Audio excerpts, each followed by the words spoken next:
श्री स्वामी समर्थ. नमस्कार. तुम्हा सर्वांचं माझ्या चॅनलवर खूप खूप स्वागत आहे. स्वामी तुमच्या सर्व इच्छा पूर्ण करोत.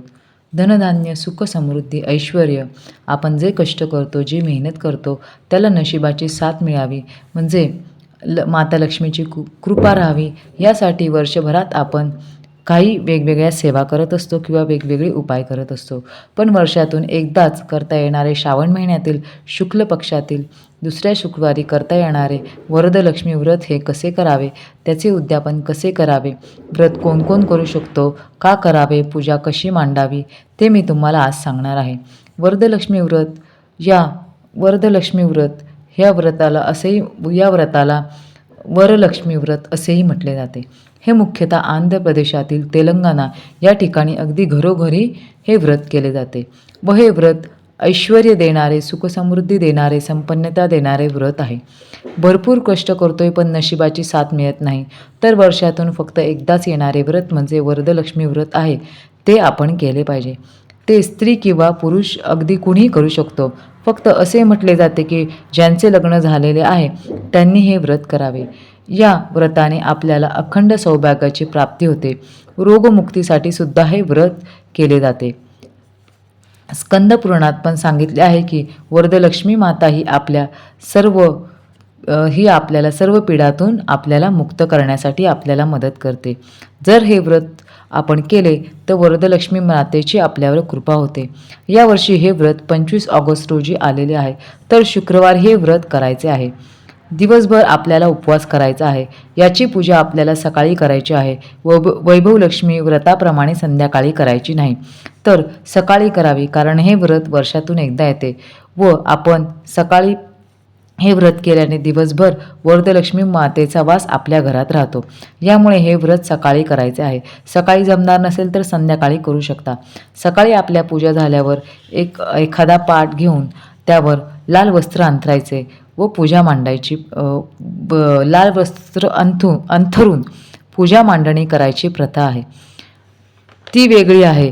तर काय करायचे, पाटावर लाल कपडा घालायचा, माता लक्ष्मीचा फोटो असेल तर तो ठेवायचा किंवा माता लक्ष्मीची मूर्ती ठेवायची.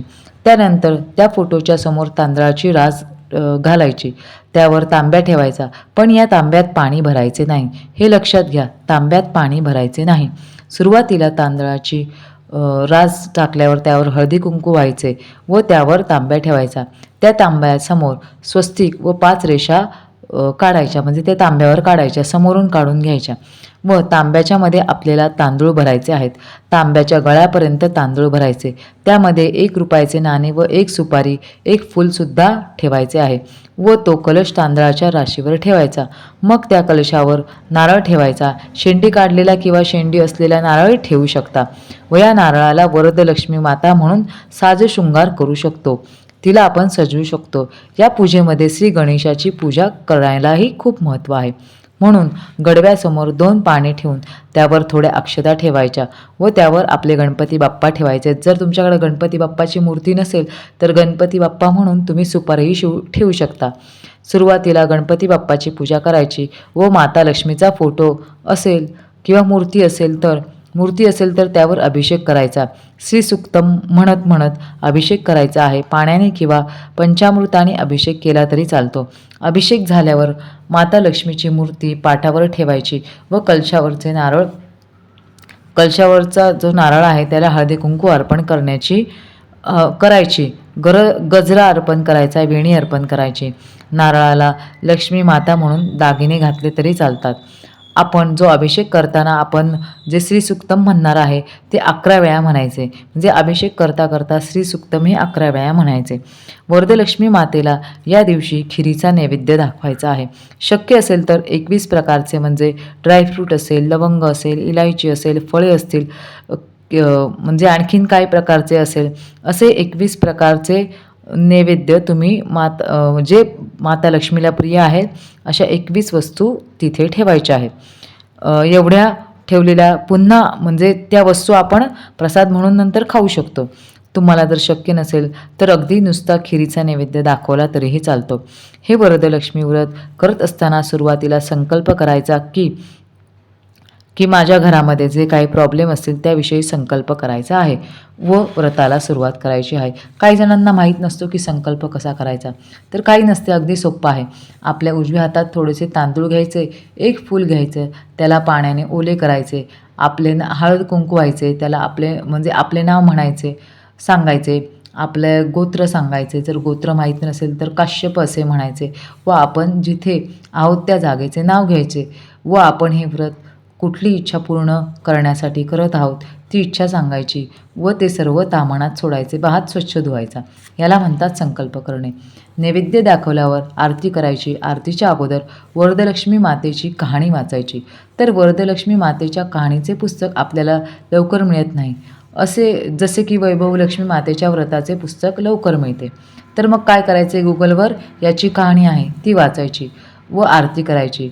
तर आरती ही लक्ष्मीची करायची असते. अशा प्रकारे हे व्रत आहे. वर्षातून एकदाच येणारे व्रत आहे. मग याचे उद्यापनसुद्धा याच दिवशी करायचे आहे.